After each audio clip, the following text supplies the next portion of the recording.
The whispers of your soul led you here. Trust that you're exactly where you need to be. A close-up of a weathered hand gripping a walker. Why I regret moving into a nursing home. 5 hard truths you must know. I never thought I'd say this out loud. I thought I was making the right decision. But I was so wrong. The decision that changed everything. Let me take you back. The year was 2020. I was 74, alone, and trying my best to hold on to my independence. My daughter had moved overseas. My friends were either gone or living their own lives. Every ache in my joints felt a little heavier. Grocery shopping felt like hiking a mountain.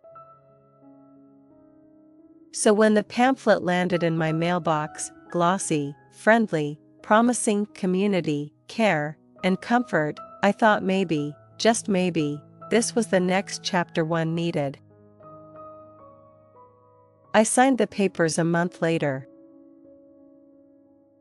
Type new chapter if you've ever felt tempted to start over somewhere new. Hard truth number 1, you don't gain freedom, you lose it. The moment I moved in, something shifted. They told me I'd have my own space. My own room, sure, but not my own life. Breakfast at 7. Exercise at 9. Bingo at 11. Lights out by 9:30. Everything was structured. It didn't feel like a retirement. It felt like a well-decorated prison. You don't choose when to eat. You don't choose who to talk to. You don't choose when to sleep in. And if you try, well, let's just say they have systems in place to keep you in line. They call it routine. I call it institutional control. Type control if this shocked you. Hard truth number 2, loneliness doesn't end, it evolves. One of the biggest promises they sell you is that you'll make friends. That you'll be around people your age, sharing laughs and memories. But here's the thing no one says out loud, just because you're around people doesn't mean you're not alone. In the first few weeks, I tried to make friends. I sat with different people every day at lunch. Smiled, introduced myself, made small talk. But do you know how hard it is to connect when half the room doesn't remember your name the next day? When people pass away in the room down the hall every other week, you start to withdraw. You stop getting close. 'Cause grief becomes routine. And that changes you.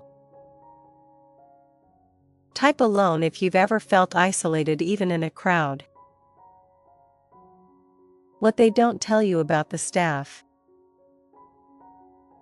Now here's where things get really hard to admit. The staff isn't always who you think they are. Yes, there are kind nurses. Some angels walk those halls. But there are also underpaid, overworked, and burnt-out caregivers, some with no passion, some with no patience.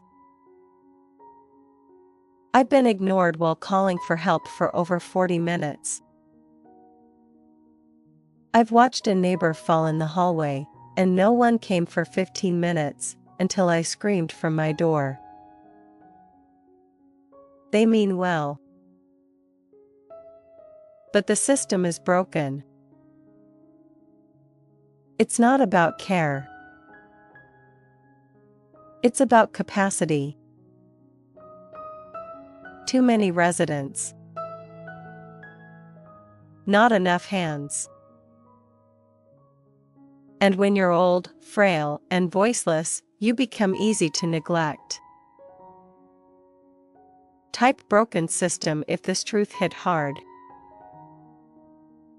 It costs more than you think, in every way. Financially, emotionally, and mentally. I sold my home to afford this place. The promise was peace of mind, safety, medical help. What I got was bland meals, an emergency button that rarely gets answered, and recurring charges I didn't approve. Do you know what $7,000 a month should buy you? Not lukewarm coffee and cable TV with only 4 channels. Not the same meatloaf 3 times a week. Emotionally, I felt drained. Mentally, I began questioning my worth. Was this really all that was left for me? Type worth it if you're wondering the same. You lose more than possessions, you lose identity. When I moved in, I brought my favorite recliner, my photo albums, the painting my grandson made in 3rd grade. 2 months later, the recliner was removed for safety. My albums were misplaced after a room inspection. The painting, destroyed in a leak they didn't fix. Bit by bit, your identity is stripped. You become room 214. Bed A.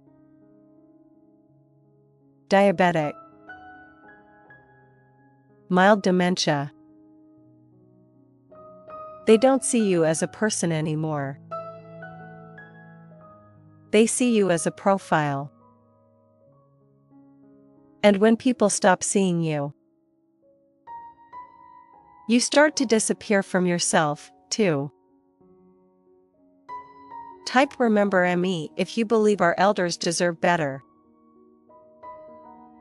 I found someone screaming, and no one came. I'll never forget it.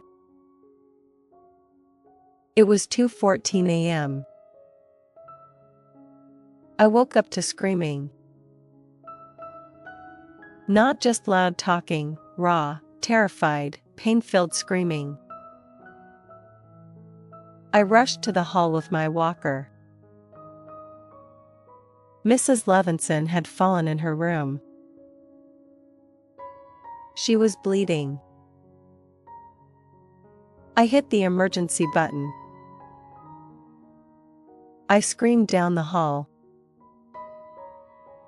It took 38 minutes before anyone arrived. They were short-staffed. She was taken to the hospital. She died 3 days later. And then, no announcement. No acknowledgement. Her nameplate was removed. Room cleaned. Filled with a new resident the next week. That was it. Type never forget if you believe no one should die unseen. Once you're in, it's hard to get out. This is the final truth. And it's the most terrifying. Once you're in, they make it very hard to leave. Your bills are on autopay. Your home is gone. Your belongings reduced to a few drawers. You need approval from multiple departments just to schedule a family visit outside. Your children get used to you being safe there. They visit less. You become a photo on their phone. And even if you wanted to go back, you can't afford it. Or you're too weak. Or your will is gone. You start to think, maybe this is all there is now. And that thought? It's a slow death of its own. Type freedom if you believe we deserve options, not cages in disguise. What you must do before it's too late. This video isn't just to depress you. It's to wake you up. If you're in your 40s, 50s, or 60s, plan now. Talk to your family. Create living arrangements that involve dignity. Look into in-home care, co-living models, or even multi-generational housing. Because if you wait too long, the choices vanish. And you're left with the glossy brochure. That leads to a hollow room. And a fading nameplate. Type plan now if you're committing to creating a better ending. I'm not sharing this for sympathy. I'm sharing this because no one told me. If just one person watching this rethinks the system. If one family chooses love over convenience. Then maybe Mrs. Levinson's screams won't be in vain. You deserve more than a room number. You deserve to be seen. To be remembered. To be loved until the very last breath. Please, don't wait until you're 74 to realize that. Type dignity in the comments if you believe in aging with honor.